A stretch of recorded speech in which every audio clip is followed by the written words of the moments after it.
السلام علیکم۔ اردو چلت رنگ میں خوش آمدید۔ محبت میں سب کچھ تیاگ دینے والی ایک ہرما نصیب کا قصہ عبرت وادی بولان سے۔ تو آئیے سنتے ہیں آج یہ عبرتناک داستان، لیکن اس سے پہلے آپ میرا چینل ضرور سبسکرائب کر لیں، لائک کریں اور شیئر کریں۔ بولان کی خشک و بلند و بالا پہاڑوں کے دامن میں ندی بولان کے کنارے ایک قافلہ رواں دواں تھا۔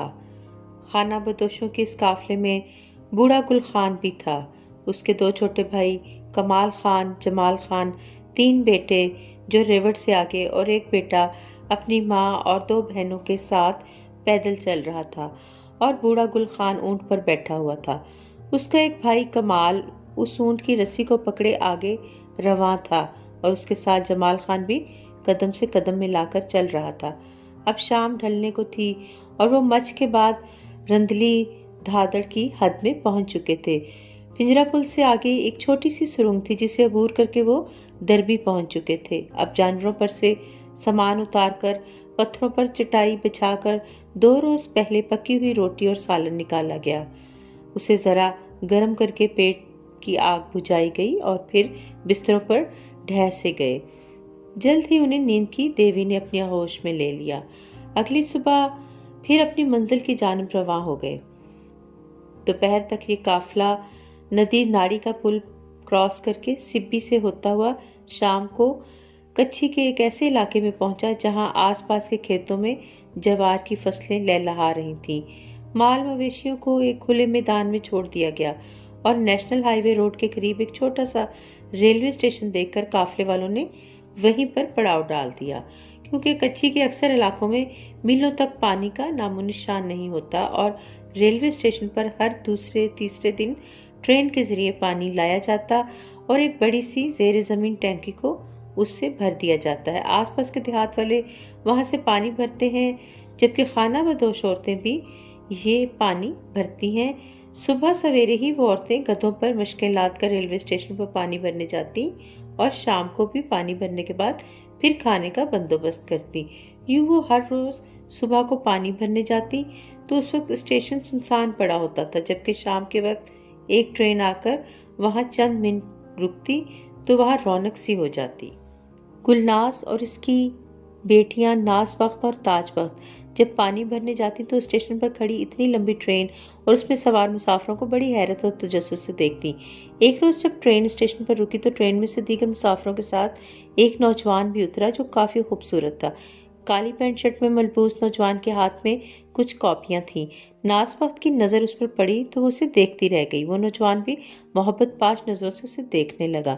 ناز بخت کا دل زور زور سے دھڑکنے لگا۔ اس نے گھبرا کر اپنی نظریں ہٹا لی، مگر دل بے قرار کا اصرار تھا کہ اس خوبرو نوجوان کو دوبارہ دیکھا جائے۔ دل کی خواہش پر اس کی نظریں دوبارہ اٹھی تو وہ بھی منتظر دید وہیں کھڑا تھا۔ چند لمحوں کے بعد ٹرین نے ہارن دیا تو اس نے اپنی جیب سے سیٹی نکال کر بجائی اور ٹرین آہستہ آہستہ رینگنے لگی۔ مسافر دوڑ کر اس میں سوار ہونے لگے۔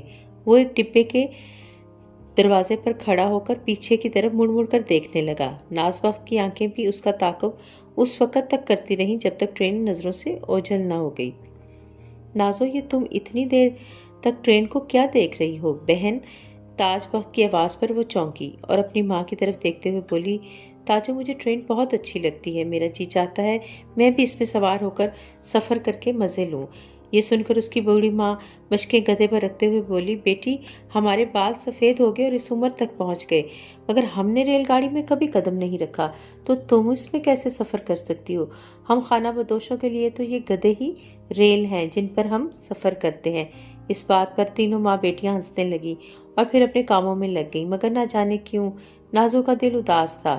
کسی کام میں اس کا جی نہیں لگ رہا تھا۔ رات میں جب وہ بستر پر لیٹی تو اس کی آنکھوں سے نیند کوسوں دور تھی۔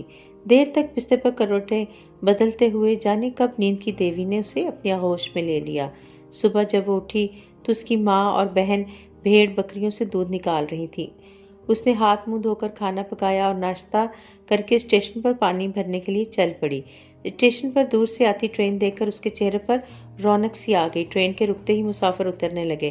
مگر اس کی نظریں اسی خوبرو نوجوان کو تلاش کر رہی تھیں جو دور سے ہی پلیٹ فارم پر نظر آ رہا تھا۔ اس کی نظریں نازو پر پڑ گئی تھیں۔ وہ چلتے ہوئے قریب آیا اور تھوڑے فاصلے پر رک گیا، ایک ڈبے سے ٹیک لگا کر اسے دیکھنے لگا۔ اس وقت نازو کی ماں اور بہن پانی بھرنے میں مصروف تھے اور وہ خود بھی ڈول سے مشق بھر رہی تھی، مگر اس کی نظریں خوبرو پر تھیں۔ اسی اسنا میں مشق بھر چکی تھی، مگر وہ بے دہانی میں پانی بھرتی جا رہی تھی اور پانی نیچے بہتا جا رہا تھا۔ یہ دیکھ کر ماں چلائی، نازو تم اندھی ہو گئی ہو کیا؟ بھری ہوئی مشق میں پانی انڈھیلتی جا رہی ہو۔ وہ گھبرا کر چونکی۔ اسی وقت ٹرین نے ہارن بجایا، گارڈ نے وسل دی اور گاڑی رینگنے لگی۔ نازو نے دیکھا وہ خوبرو نوجوان اسے ہاتھ ہلاتا ہوا دور جا رہا تھا۔ اسی رات اس کی بہن تاج بخت اسے سمجھاتے ہوئے بولی، دیکھو نازو، میں کافی دنوں سے دیکھ رہی ہوں کہ تو اس ٹرین والے بابو کو دیکھتی ہے۔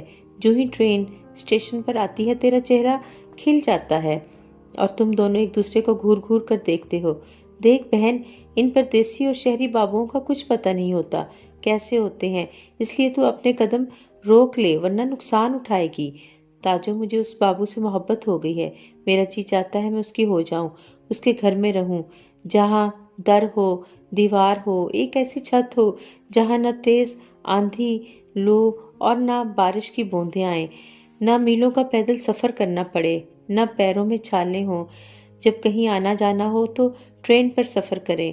تم ہی کہو کہ ہم خانہ بدوشوں کی بھی کیا زندگی ہے۔ تاجو نے گھبرا کر اس کے منہ پر ہاتھ رکھ دیا۔ بس بس نازو، آگے کچھ نہ بولنا، میں سب سمجھ گئی ہوں۔ تم اس بابو کی محبت میں پاگل ہو گئی ہو، اسی لیے نادانوں جیسی باتیں کر رہی ہو۔ صبح ہونے دو، میں اماں کو سب کچھ بتا دیتی ہوں، پھر دیکھنا تمہارا دماغ کیسے ٹھیک ہوتا ہے۔ بہن کی بات پر نازو رونے لگی اور ہاتھ جوڑتے ہوئے بولی، دیکھو بہن، تم ہی میری اکیلی بہن اور دوست ہو جس سے میں کوئی بات نہیں چھپاتی۔ میں تمہارے آگے ہاتھ جوڑتی ہوں، یہ بات تم کسی کو نہ بتانا ورنہ بھائی والے میرے ہڈی پسلی توڑ دیں گے۔ میری پیاری بہن، ایسی غلطی مت کر ورنہ تو پچھتائے گی، تاجو نے اسے سمجھاتے ہوئے کہا۔ تاجو، یہ میرا وعدہ ہے کہ میں کوئی غلط قدم نہیں اٹھاؤں گی، بس ہم ایک دوسرے کو دور سے دیکھتے ہیں۔ بہن کی بات پر تاجو سر ہلاتی ہوئی خاموش ہو گئی۔ اگلے روز دونوں بہنیں صبح کو پانی بھرنے گئیں تو وہ خوبرو بابو اسٹیشن پر بیٹھا ہوا تھا۔ یہ دیکھ کر دونوں حیران رہ گئیں۔ اس وقت اسٹیشن پر رش نہیں تھا، وہ پانی کی ٹینکی کے قریب آ کر بیٹھ گیا تھا۔ تاجو خاموشی سے پانی بھرنے لگی جبکہ نازو اور وہ بابو ایک دوسرے کو دیکھتے رہے۔ ایک خاموشی سی چھائی ہوئی تھی، پھر وہ اٹھ کر اس کے قریب آیا۔ میرا نام ساحل ہے اور میں سیالکوٹ کا رہنے والا ہوں، وہ نازو کی آنکھوں میں جھانکتے ہوئے بولا۔ تمہارا نام کیا ہے؟ نازو اس کی بات پر سٹپٹا گئی۔ وہ بہن کی طرف دیکھتے ہوئے بولی، میرا نام ناز بخت ہے اور یہ میری بہن تاج بخت۔ میں یہاں 2 دن کی چھٹی لے کر تم سے ملنے آیا ہوں، کیا تم مجھ سے کچھ دیر کے لیے اکیلے میں مل سکتی ہو؟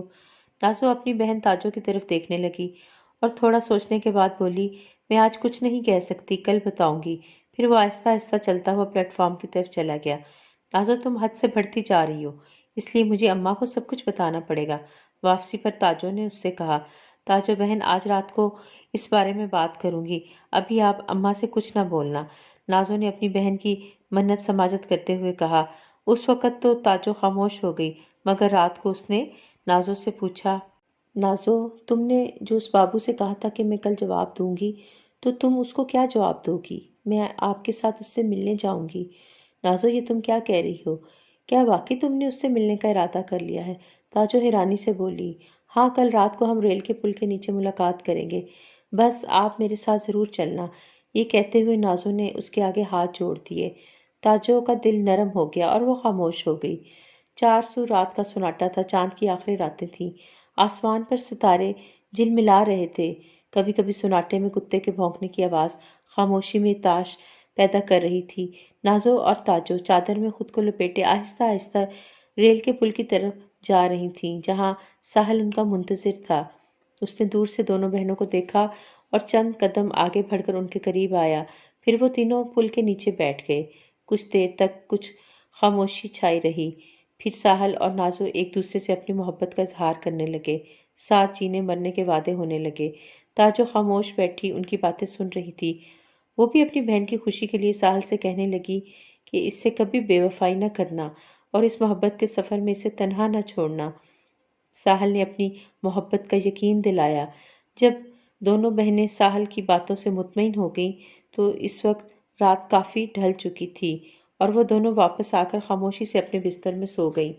صبح کو جب ان کی آنکھ کھلی تو بابا کہہ رہا تھا، گھاس ختم ہو گیا ہے اور گرمیاں آ رہی ہیں، 2-3 دن بعد ساراوان جائیں گے جہاں نازو اور تاجو کی شادیاں بھی کرنی ہیں۔ یہ سن کر تاجو تو دل ہی دل میں خوش ہوئی مگر نازو اداس ہو گئی۔ رات کو جب دونوں بہنیں بستر پر لیٹی تو نازو اپنی بہن تاجو سے گلے مل کر روتے ہوئے بولی، بہن آج کی رات میں آپ کے ساتھ ہوں، پھر نہ جانے زندگی میں ہم ملیں یا نہ ملیں، اس لیے مجھے جی بھر کے گلے لگا لو۔ کیا مطلب نازو؟ تاجو نے اسے حیرت سے دیکھا۔ کیا تم ساحل کے ساتھ بھاگ جانے کو تیار ہو؟ ہاں، نازو نے کہا۔ دیکھو ایسا قدم مت اٹھاؤ، تاجو نے اسے سمجھایا۔ میں اس کے بنا نہیں رہ سکتی، بس دعا کرو کہ ہم دونوں سدا خوش رہیں، نازو سسکتے ہوئے بولی۔ شام ہو چکی تھی، بھیڑ بکریوں کا ریوڑ اور دوسرے مال مویشی بھی آ گئے تھے۔ سارا سامان بندھا ہوا تھا، جھگیاں لادی جا رہی تھیں اور اب منزل کی جانب روانہ ہونا تھا۔ نازو اور تاجو اسٹیشن پر پانی بھرنے گئی تھیں۔ اس دوران ٹرین اسٹیشن پر آئی اور نازو ساحل کے ساتھ ٹرین میں بیٹھ کر چلی گئی۔ جب ٹرین نظروں سے اوجھل ہو گئی تو تاجو روتی دھاڑے مارتی ہوئی ماں باپ کے پاس پہنچی۔ اماں، نازو پتہ نہیں کہاں کھو گئی، وہ میرے ساتھ پانی بھر کر اسٹیشن سے میرے ساتھ باہر آئی۔ جب ہم نے سڑک پار کی تو دیکھا کہ نازو میرے پیچھے نہیں تھی جبکہ وہ سڑک تک میرے ساتھ آئی تھی۔ تاجو کی بات سن کر گھر والوں کے ہوش اڑ گئے۔ وہ بھاگم بھاگ اسٹیشن پہنچے اور نازو کو تلاش کرنے لگے، مگر یہ بات تاجو ہی جانتی تھی کہ نازو تو اب تک کہاں کی کہاں پہنچ چکی ہوگی۔ جوں جوں رات کی تاریکی بڑھ رہی تھی، ماں باپ کے اندیشوں میں اضافہ ہوتا جا رہا تھا۔ جب نازو کا کوئی سراغ نہ ملا تو وہ بالآخر تھک ہار کر واپس آ گئے، جبکہ دوسری طرف نازو اپنے محبوب کے ساتھ ٹرین میں سفر کر رہی تھی اور راستے کے حسین مناظر میں کھوئی ہوئی تھی۔ رات کے 11 بجے ٹرین کوئٹہ اسٹیشن پر پہنچی تو اس وقت بھی اسٹیشن پر کافی رش تھا۔ وہ دونوں اسی اسٹیشن پر اتر گئے۔ ساحل اسے ایک رکشے میں بٹھا کر بڑے سے ہوٹل میں لے گیا۔ ہوٹل کے بڑے سے کمرے کو دیکھ کر نازو حیران رہ گئی۔ وہ کبھی اشتیاق سے نرم و ملائم صوفے پر بیٹھتی تو کبھی کھڑکی سے باہر جھانکتی، جہاں اس وقت بھی بازار میں بڑی رونق لگی ہوئی تھی۔ پھر جب ساحل نے ٹی وی آن کیا تو نازو کی حیرت کا ٹھکانہ نہ رہا۔ اس چھوٹے سے ڈبے میں چلتی پھرتی تصویروں کو دیکھ کر اس کی آنکھیں پھٹی کی پھٹی رہ گئیں۔ ساحل، اس شہری زندگی میں اور ہم خانہ بدوشوں کی زندگی میں کتنا فرق ہے، اس نے خوشی سے سرشار لہجے میں کہا۔ نازو، یہ رونق تو کچھ بھی نہیں ہے، جب تم میرے ساتھ سیال کوٹ دیکھو گی تو تمہیں زندگی کا مزہ آ جائے گا۔ وہ رات گئے تک محبت بھری باتیں کرتے رہے۔ صبح ناشتہ کر کے وہ ریلوے اسٹیشن پر آئے جہاں ٹرین تیار تھی۔ جب ٹرین روانہ ہوئی تو نازو کو بار بار یہ احساس ستا رہا تھا کہ میرے اس طرح بھاگ جانے سے میرے گھر والوں کو بہت دکھ ہوا ہوگا اور وہ مجھے اب بھی تلاش کر رہے ہوں گے۔ اگر میں ان کے ہاتھ لگ گئی تو وہ کلہاڑیوں سے مجھے قتل کر دیں گے۔ موت کے خوف سے اس کے پسینے چھوٹ جاتے اور جب تاجو یاد آتی تو وہ اپنے آپ سے کہتی، نہیں، تاجو نے انہیں یہ تو نہیں کہا ہوگا کہ میں ٹرین میں کسی کے ساتھ بھاگ گئی ہوں، ورنہ اگلے اسٹیشن پر میں پکڑی جاتی۔ شاید سب لوگ آج ساراوان کے لیے روانہ ہو گئے ہوں گے، مگر ساراوان پہنچ کر وہ اپنی برادری والوں کو کیا کہیں گے کہ ان کی بیٹی بھاگ گئی یا گم ہو گئی۔ وہ اپنے آپ سے کہنے لگی، دیکھو نازو، تم نے اپنے ماں باپ کا دل دکھایا ہے، تم بھی کبھی سکھی نہیں رہ سکتی ہو۔ مگر پھر ساحل کو دیکھ کر مستقبل کے سپنے بننے لگی۔ ٹرین جب بلوچستان سے سندھ کی سرحد میں داخل ہوئی تو نازو مطمئن ہو گئی کہ اب اس کے گھر والے اس تک نہیں پہنچ سکتے۔ رات 10 بجے ٹرین نے سکھر اسٹیشن عبور کیا تو ساحل اس سے بولا، نازو تم آرام سے بیٹھو، میں اگلے ڈبوں سے مسافروں کی ٹکٹیں چیک کر کے آتا ہوں۔ نازو کھڑکی سے باہر کا منظر دیکھنے لگی اور ساحل ٹکٹیں چیک کرنے آگے بڑھ گیا۔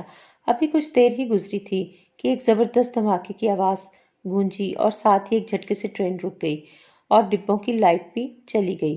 اس اچانک افتتاح پر مسافر چیخو پکار کرنے لگے۔ دراصل ٹرین کے اگلے ڈبے پٹڑی سے اتر کر گرے ہوئے تھے اور اس میں پھنسے مسافر چلا رہے تھے۔ ان میں کچھ زخمی تھے تو کچھ اپنی جان سے ہاتھ دھو بیٹھے تھے۔ ایک قیامت صغریٰ کا منظر تھا۔ اس وقت رات کے 12 بج رہے تھے اور یہ حادثہ ایسی جگہ پیش آیا تھا جہاں دور دور تک جنگل بیابان تھا۔ لہٰذا مسافروں کی مدد کرنے والا کوئی نہ تھا۔ ایک کوہرام سا مچا ہوا تھا۔ نازو روتی چیختی ہوئی اپنے ساحل کو تلاش کر رہی تھی۔ تقریباً 2 گھنٹے بعد امدادی ٹیمیں آئیں اور صبح تک انہوں نے مسافروں کو بوگیوں میں سے نکالا۔ ان میں ایسی لاشیں بھی تھیں جن کی شناخت ممکن نہیں تھی، اور جو زخمی تھے انہیں ایمبولینس میں اسپتال لے جایا گیا۔ نازو کھڑی لاشوں کو غور سے دیکھ رہی تھی کہ اس کی نظر ایک لاش پر ٹک گئی۔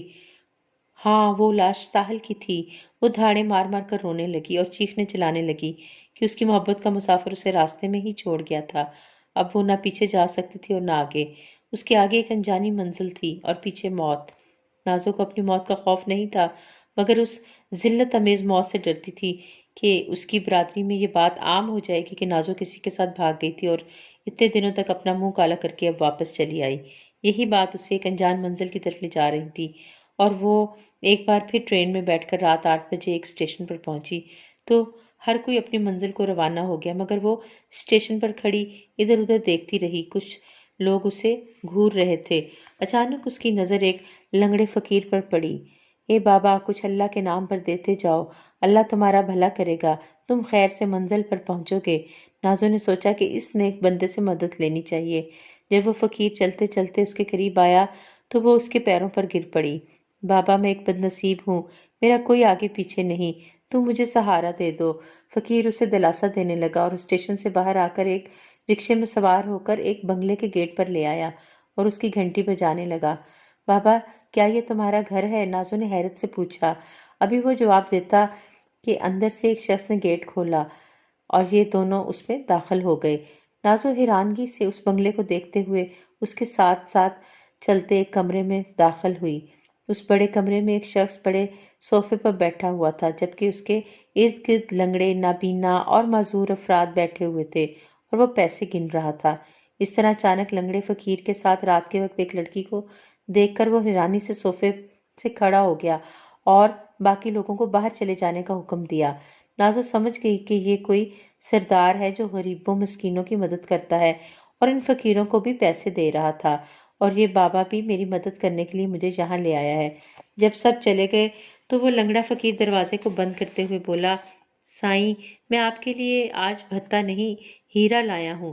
یہ دیکھو کتنی حسین اور جوان ہے، آپ نے پہلے کبھی ایسا ہیرا نہیں دیکھا ہوگا۔ بس سائیں، آپ کے تو وارے نیارے ہو گئے، اب ہم پہ بھی کرم کرو کہ اسٹیشن کے ساتھ ویگن اڈے پر بھی بھیک مانگوں، شاید اس جیسا کوئی اور ہیرا بھی مل جائے۔ واقعی فقیرہ، تو ہیرا لایا ہے، وہ سردار مونچھوں کو تاؤ دیتا نازو کی طرف دیکھتے ہوئے بولا۔ آج کے بعد تو اسٹیشن اور ویگن اڈا کیا سارے شہر میں بھیک مانگ سکتا ہے، اور اس ہیرے کے بدلے میں تو آزاد ہے، تجھ سے کوئی حساب کتاب نہیں لیا جائے گا۔ جتنا کماؤ اس میں مجھے ایک پائی بھی نہ دو، بس جب کوئی ایسا ہیرا مل جائے تو یہاں لے آ، میں اپنے بندوں کو کہہ دوں گا کہ وہ تجھے تنگ نہ کریں۔ وہ فقیر اسے دعائیں دیتے ہوئے جانے لگا تو نازو اس کے پیروں میں گر گئی۔ بابا، یہ تم کیا کر رہے ہو؟ میں نے تمہیں نیک اور اچھا سمجھا تھا اور تیرے ساتھ یہاں آئی تھی، مگر تم میرا سودا کر کے جا رہے ہو۔ نازو گڑگڑا رہی تھی اور فقیر چپ چاپ اسے دیکھ رہا تھا۔ وہ شخص نوٹوں کی گٹھڑی اس کی جانب پھینکتے ہوئے بولا، فقیرہ، یہ تمہارا انعام ہے، تم جاؤ۔ فقیر خاموشی سے چلا گیا۔ نازو اس شخص کے قدموں میں گر پڑی اور زاروں قطار رونے لگی۔ وہ تیز آواز میں گرجا تو ایک خادم دوڑا دوڑا کمرے میں آیا۔